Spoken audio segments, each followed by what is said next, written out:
Vine a Comala porque me dijeron que acá vivía mi padre, un tal Pedro Páramo. Mi madre me lo dijo, y yo le prometí que vendría a verlo en cuanto ella muriera. Le apreté sus manos en señal de que lo haría, pues ella estaba por morirse y yo en un plan de prometerlo todo. No dejes de ir a visitarlo, me recomendó. Se llama de este modo y de este otro. Estoy segura de que le dará gusto conocerte. Entonces no pude hacer otra cosa sino decirle que así lo haría, y de tanto decírselo se lo seguí diciendo aún después que a mis manos les costó trabajo zafarse de sus manos muertas. Todavía antes me había dicho: no vayas a pedirle nada, exígele lo nuestro, lo que estuvo obligado a darme y nunca me dio. El olvido en que nos tuvo mi hijo, cóbraselo caro. Así lo haré, madre. Pero no pensé cumplir mi promesa, hasta que ahora pronto comencé a llenarme de sueños, a darle vuelo a las ilusiones, y de este modo se me fue formando un mundo alrededor de la esperanza que era aquel señor llamado Pedro Páramo, el marido de mi madre. Por eso vine a Comala. Era ese tiempo de la canícula, cuando el aire de agosto sopla caliente, envenenado por el olor podrido de las saponarias.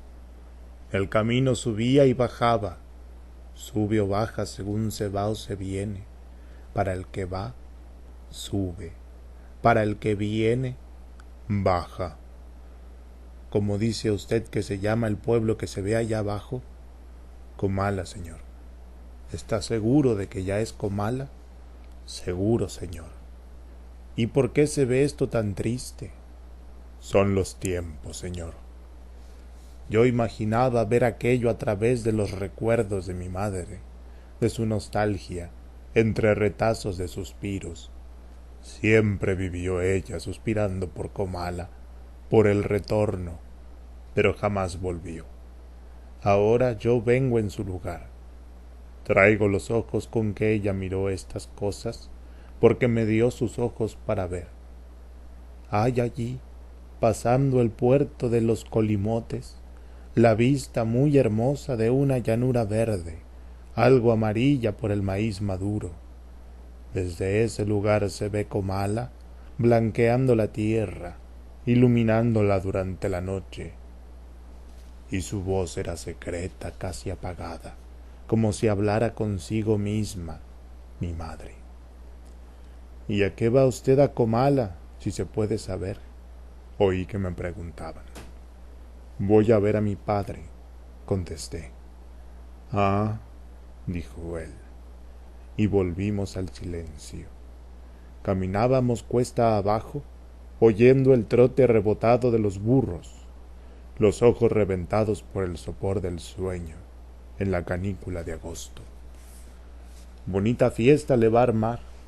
Volví a oír la voz del que iba allá a mi lado. Se pondrá contento de ver a alguien después de tantos años que nadie viene por aquí. Luego añadió: sea usted quien sea, se alegrará de verlo.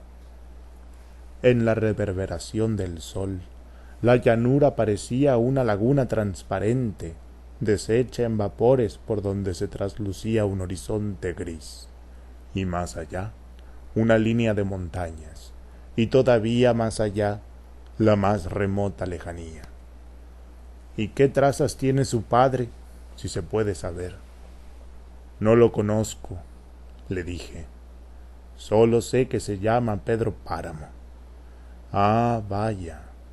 Sí, así me dijeron que se llamaba. Oí otra vez el ah del arriero.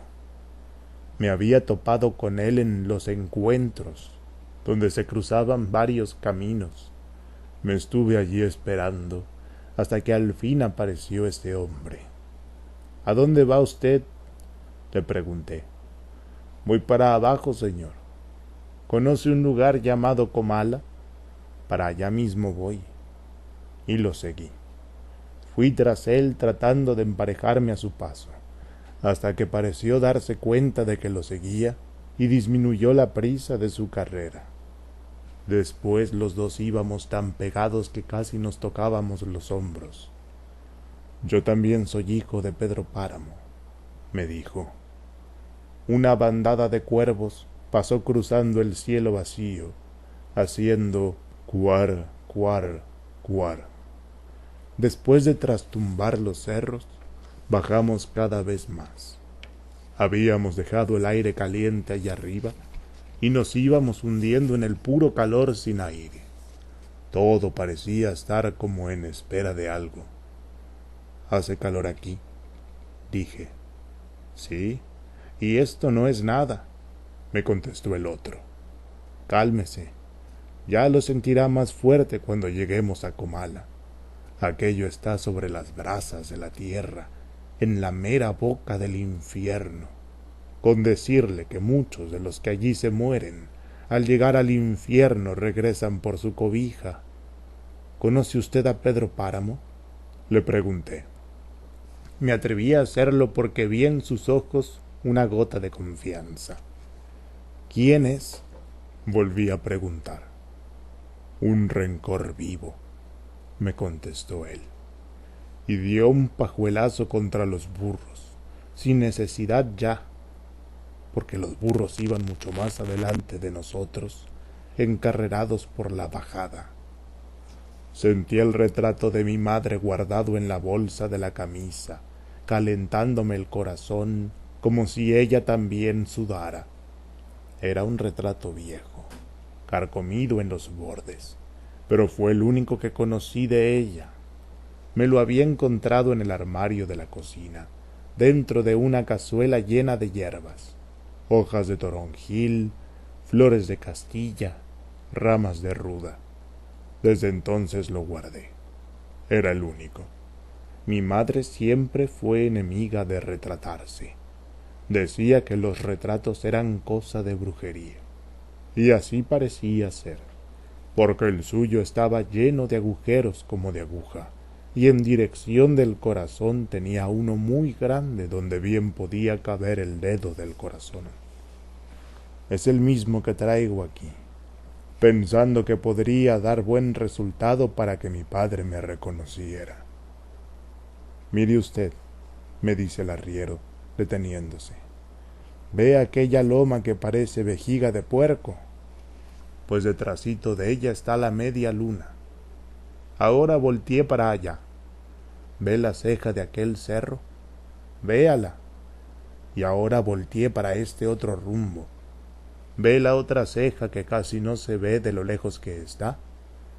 Bueno, pues eso es la media luna de punta a cabo, como quien dice, toda la tierra que se puede abarcar con la mirada, y es de él todo ese terrenal.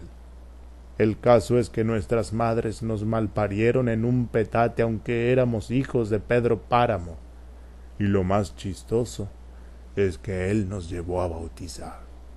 Con usted debe haber pasado lo mismo, ¿no?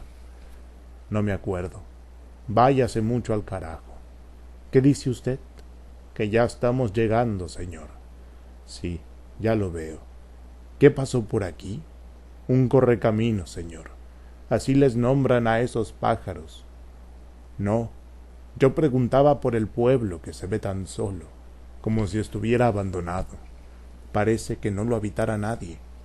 No es que lo parezca, así es. Aquí no vive nadie. ¿Y Pedro Páramo? Pedro Páramo murió hace muchos años. Era la hora en que los niños juegan en las calles de todos los pueblos, llenando con sus gritos la tarde, cuando aún las paredes negras reflejan la luz amarilla del sol. Al menos eso había visto en Sayula, todavía ayer a esta misma hora, y había visto también el vuelo de las palomas rompiendo el aire quieto, sacudiendo sus alas como si se desprendieran del día. Volaban y caían sobre los tejados, mientras los gritos de los niños revoloteaban y parecían teñirse de azul en el cielo del atardecer. Ahora estaba aquí, en este pueblo sin ruidos. Oía caer mis pisadas sobre las piedras redondas con que estaban empedradas las calles. Mis pisadas huecas, repitiendo su sonido en el eco de las paredes teñidas por el sol del atardecer. Fui andando por la calle Real en esa hora. Miré las casas vacías, las puertas desportilladas, invadidas de hierba. ¿Cómo me dijo aquel fulano que se llamaba esta hierba? La capitana, señor. Una plaga que nomás espera que se vaya la gente para invadir las casas. Así las verá usted. Al cruzar una bocacalle vi una señora envuelta en su rebozo que desapareció como si no existiera. Después volvieron a moverse mis pasos y mis ojos siguieron asomándose al agujero de las puertas, hasta que nuevamente la mujer del rebozo se cruzó frente a mí. «Buenas noches», me dijo. La seguí con la mirada. Le grité: «¿Dónde vive doña Eduviges?». Y ella señaló con el dedo: «Allá, la casa que está junto al puente». Me di cuenta que su voz estaba hecha de hebras humanas, que su boca tenía dientes y una lengua que se trababa y destrababa al hablar, y que sus ojos eran como todos los ojos de la gente que vive sobre la tierra. Había oscurecido. Volvió a darme las buenas noches, y aunque no había niños jugando, ni palomas, ni tejados azules, sentí que el pueblo vivía, y que si yo escuchaba solamente el silencio, era porque aún no estaba acostumbrado al silencio. Tal vez porque mi cabeza venía llena de ruidos y de voces, sí. Y aquí, donde el aire era escaso, se oían mejor. Se quedaban dentro de uno, pesadas. Me acordé de lo que me había dicho mi madre. Allá me oirás mejor, estaré más cerca de ti, encontrarás más cercana la voz de mis recuerdos que la de mi muerte, si es que alguna vez la muerte ha tenido alguna voz. Mi madre, la viva, hubiera querido decirle: te equivocaste de domicilio, me diste una dirección mal dada, me mandaste al dónde es esto y dónde es aquello, a un pueblo solitario, buscando a alguien que no existe. Llegué a la casa del puente, orientándome por el sonar del río. Toqué la puerta, pero en falso. Mi mano se sacudió en el aire, como si el aire la hubiera abierto. Una mujer estaba allí. Me dijo: «Pase usted», y entré. Me había quedado en Comala. El arriero, que se siguió de filo, me informó todavía antes de despedirse: «Yo voy más allá, donde se ve la trabazón de los cerros. Allá tengo mi casa. Si usted quiere venir, será bienvenido. Ahora que si quiere quedarse aquí, ahí se lo haiga, aunque no estaría por demás que le echara una ojeada al pueblo. Tal vez encuentre algún vecino viviente». Y me quedé. A eso venía. «¿Dónde podré encontrar alojamiento?», le pregunté ya casi a gritos. «Busque a doña Eduviges si es que todavía vive. Dígale que va de mi parte». «¿Y cómo se llama usted?». «Abundio», me contestó, pero ya no alcancé a oír el apellido. «Soy Eduviges Diada, pase usted». Parecía que me hubiera estado esperando. Tenía todo dispuesto, según me dijo, haciendo que la siguiera por una larga serie de cuartos oscuros, al parecer desolados. Pero no, porque, en cuanto me acostumbré a la oscuridad y al delgado hilo de luz que nos seguía, vi crecer sombras a ambos lados y sentí que íbamos caminando a través de un angosto pasillo abierto entre bultos. «¿Qué es lo que hay aquí?», pregunté. «Tiliches», me dijo ella. «Tengo la casa toda entilichada. La escogieron para guardar sus muebles los que se fueron y nadie ha regresado por ellos. Pero el cuarto que le he reservado está al fondo. Lo tengo siempre descombrado por si alguien viene. ¿De modo que usted es hijo de ella? ¿De quién? Respondí. De Doloritas. Sí, pero ¿cómo lo sabe?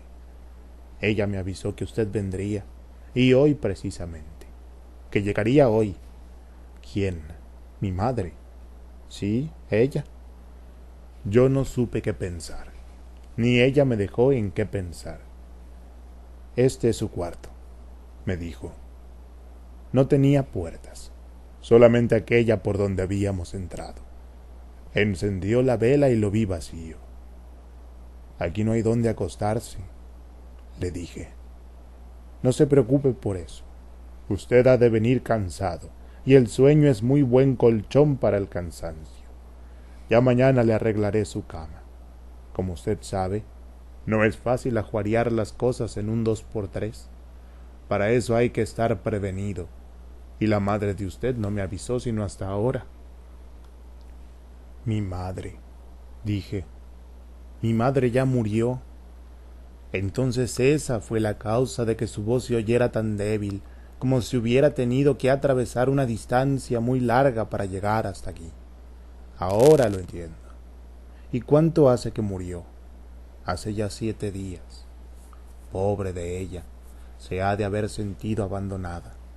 Nos hicimos la promesa de morir juntas, de irnos las dos para darnos ánimo una a la otra en el otro viaje, por si se necesitara, por si acaso encontráramos alguna dificultad. Éramos muy amigas. ¿Nunca le habló de mí? No, nunca. Me parece raro. Claro que entonces éramos unas chiquillas, y ella estaba apenas recién casada, pero nos queríamos mucho. Tu madre era tan bonita, tan, digamos, tan tierna, que daba gusto quererla, daban ganas de quererla. De modo que me lleva ventaja, ¿no? Pero ten la seguridad de que la alcanzaré. Solo yo entiendo lo lejos que está el cielo de nosotros, pero conozco cómo acortar las veredas. Todo consiste en morir, Dios mediante, cuando uno quiera y no cuando Él lo disponga, o, si tú quieres, forzarlo a que disponga antes de tiempo. Perdóname que te hable de tú. Lo hago porque te considero como mi hijo. Sí, muchas veces dije, el hijo de Dolores debió haber sido mío. Después te diré por qué. Lo único que quiero decirte ahora es que alcanzaré a tu madre en alguno de los caminos de la eternidad. Yo creía que aquella mujer estaba loca. Luego ya no creí nada. Me sentí en un mundo lejano y me dejé arrastrar. Mi cuerpo, que parecía aflojarse, se doblaba ante todo. Había soltado sus amarras y cualquiera podía jugar con él como si fuera de trapo. Estoy cansado, le dije. Ven a tomar antes algún bocado, algo de algo, cualquier cosa. Iré después. El agua que goteaba de las tejas hacía un agujero en la arena del patio. Sonaba plas, plas, y luego otra vez plas, en mitad de una hoja de laurel que daba vueltas y rebotes metida en la hendidura de los ladrillos. Ya se había ido la tormenta. Ahora de vez en cuando la brisa sacudía las ramas del granado, haciéndolas chorrear una lluvia espesa, estampando la tierra con gotas brillantes que luego se empañaban. Las gallinas, engurruñadas como si durmieran, sacudían de pronto sus alas y salían al patio, picoteando deprisa, atrapando las lombrices desenterradas por la lluvia. Al recorrerse las nubes, el sol sacaba luz a las piedras, irisaba todo de colores, se bebía el agua de la tierra, jugaba con el aire, dándole brillo a las hojas con que jugaba el aire. ¿Qué tanto haces en el excusado, muchacho? Nada, mamá. Si sigues allí va a salir una culebra y te va a morder. Sí, mamá. Pensaba en ti, Susana, en las lomas verdes, cuando volábamos papalotes en la época del aire. Oíamos allá abajo el rumor viviente del pueblo, mientras estábamos encima de él, arriba de la loma, en tanto se nos iba el hilo de cáñamo arrastrado por el viento. «Ayúdame, Susana», y unas manos suaves se apretaban a nuestras manos. «Suelta más hilo». El aire nos hacía reír, juntaba la mirada de nuestros ojos, mientras el hilo corría entre los dedos detrás del viento, hasta que se rompía con un leve crujido, como si hubiera sido trozado por las alas de algún pájaro.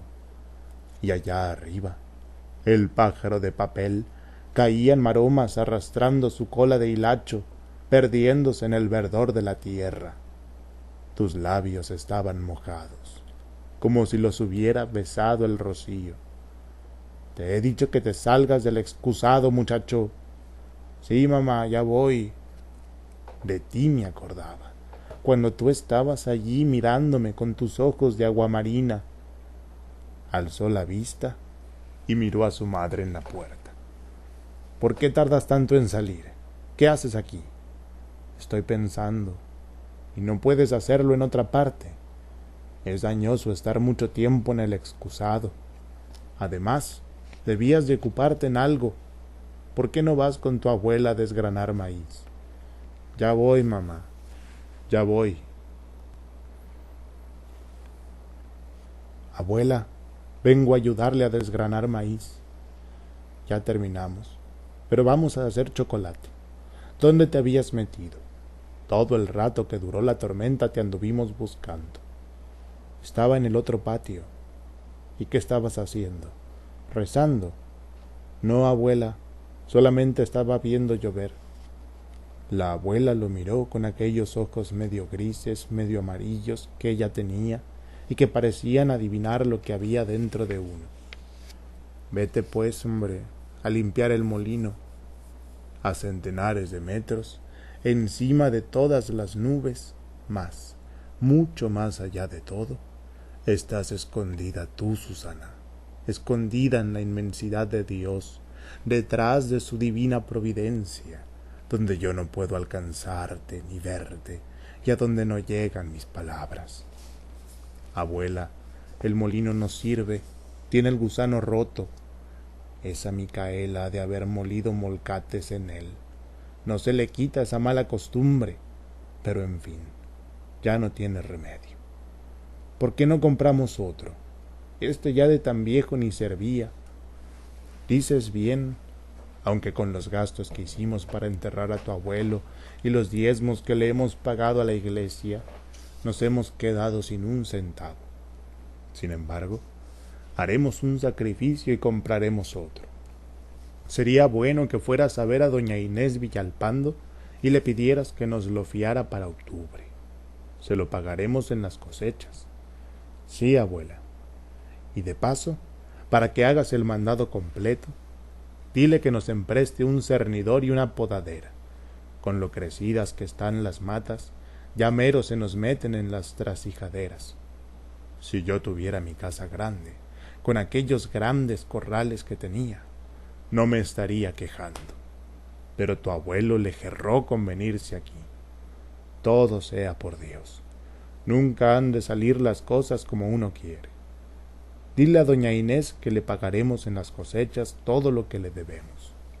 «Sí, abuela». Había chuparrosas. Era la época. Se oía el zumbido de sus alas entre las flores del jazmín que se caía de flores. Se dio una vuelta por la repisa del Sagrado Corazón y encontró 24 centavos. Dejó los 4 centavos y tomó el 20. Antes de salir, su madre lo detuvo. «¿A dónde vas?» «Con doña Inés Villalpando por un molino nuevo. El que teníamos se quebró. Dile que te dé 1 metro de tafeta negra, como esta», y le dio la muestra. «Que lo cargue en nuestra cuenta». «Muy bien, mamá. A tu regreso cómprame unas cafiaspirinas. En la maceta del pasillo encontrarás dinero». Encontró 1 peso. Dejó el 20 y agarró el peso. Ahora me sobrará dinero para lo que se ofrezca, pensó. ¡Pedro!, le gritaron. ¡Pedro! Pero él ya no oyó. Iba muy lejos. Por la noche volvió a llover. Se estuvo oyendo el borbotar del agua durante largo rato. Luego se ha de haber dormido, porque cuando despertó solo se oía una llovizna callada. Los vidrios de la ventana estaban opacos, y del otro lado las gotas resbalaban en hilos gruesos como de lágrimas. Miraba caer las gotas iluminadas por los relámpagos, y cada que respiraba suspiraba, y cada vez que pensaba en ti, Susana. La lluvia se convertía en brisa. Oyó: el perdón de los pecados y la resurrección de la carne. Amén. Eso era acá adentro, donde unas mujeres rezaban el final del rosario. Se levantaban, encerraban los pájaros, atrancaban la puerta, apagaban la luz.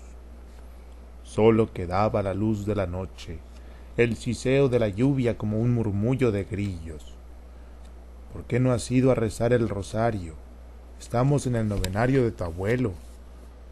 Allí estaba su madre en el umbral de la puerta, con una vela en la mano, su sombra descorrida hacia el techo, larga, desdoblada, y las vigas del techo la devolvían en pedazos, despedazada. Me siento triste, dijo. Entonces ella se dio vuelta, apagó la llama de la vela, cerró la puerta y abrió sus sollozos, que se siguieron oyendo confundidos con la lluvia. El reloj de la iglesia dio las horas, una tras otra, como si se hubiera encogido el tiempo. Pues sí, yo estuve a punto de ser tu madre. ¿Nunca te platicó ella nada de esto? No, solo me contaba cosas buenas. De usted vine a saber por el arriero que me trajo hasta aquí, un tal Abundio, el bueno de Abundio, así que todavía me recuerda.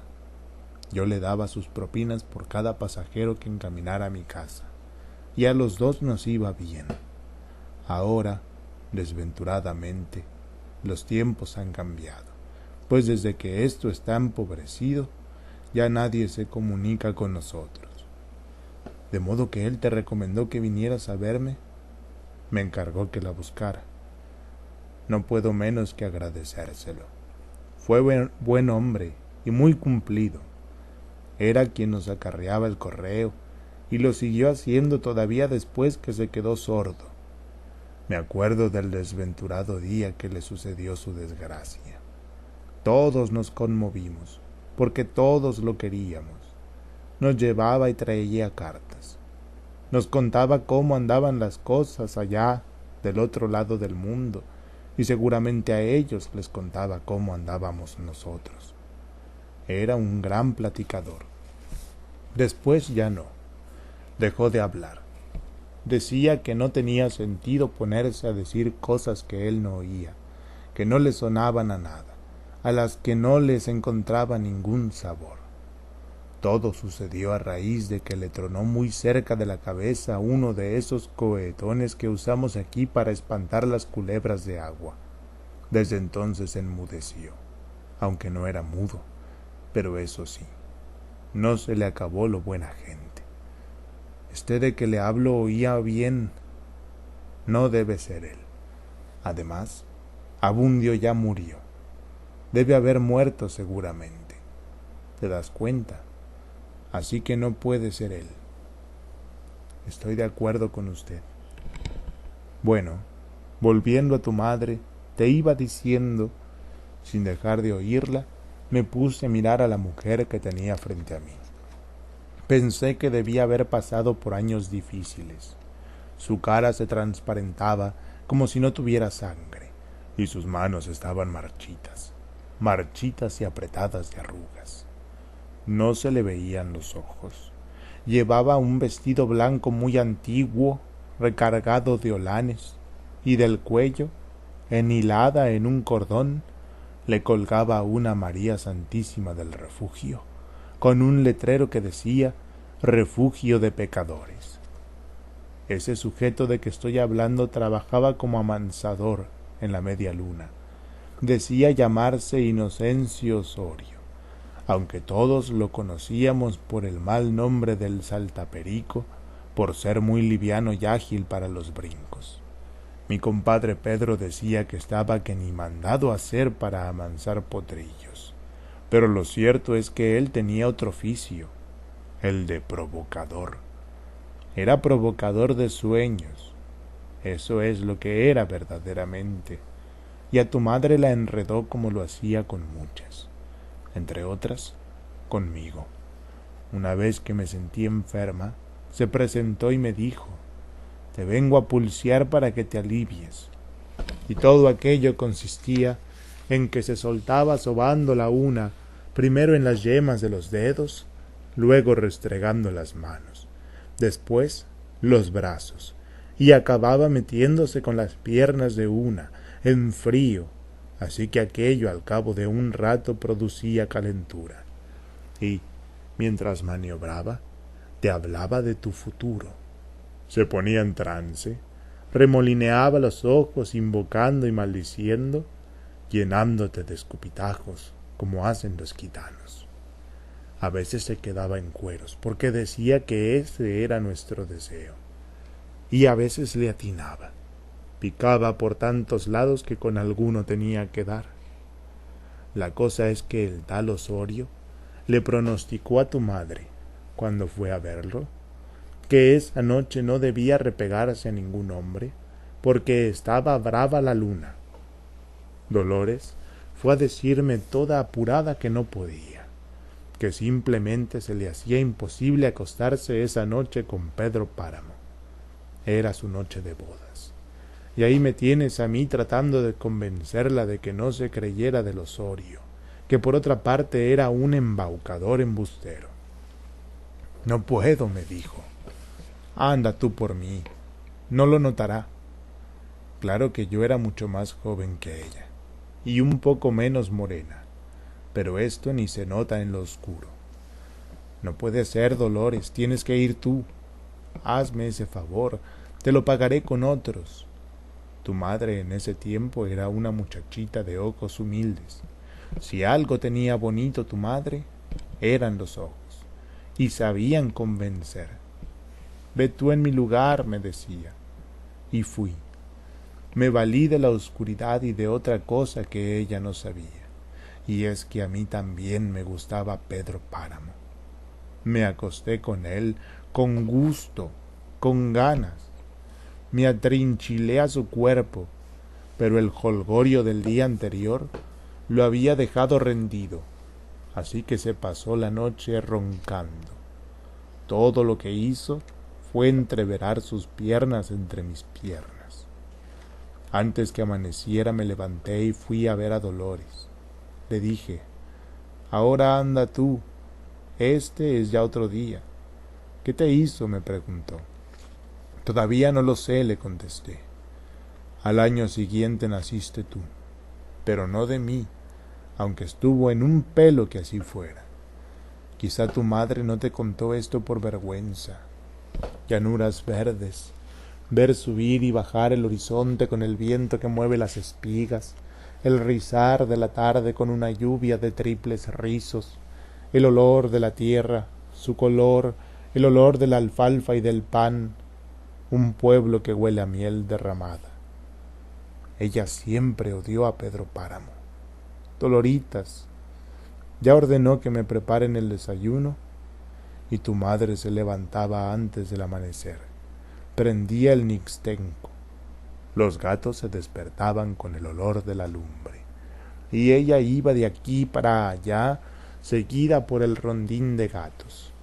Doña Doloritas, ¿cuántas veces oyó tu madre aquel llamado? Doña Doloritas, esto está frío, esto no sirve. ¿Cuántas veces? Y aunque estaba acostumbrada a pasar lo peor, sus ojos humildes se endurecieron. No sentir otro sabor sino el del azahar de los naranjos en la tibieza del tiempo. Entonces comenzó a suspirar. ¿Por qué suspira usted, Doloritas? Yo los había acompañado esa tarde. Estábamos en mitad del campo, mirando pasar las parvadas de los tordos. Un sopilote solitario se mecía en el cielo. ¿Por qué suspira usted, Doloritas? Quisiera ser sopilote para volar a donde vive mi hermana. No faltaba más, doña Doloritas. Ahora mismo irá usted a ver a su hermana. Regresemos, que le preparen sus maletas. No faltaba más. Y tu madre se fue. Hasta luego, don Pedro. Adiós, Doloritas. Se fue de la media luna para siempre.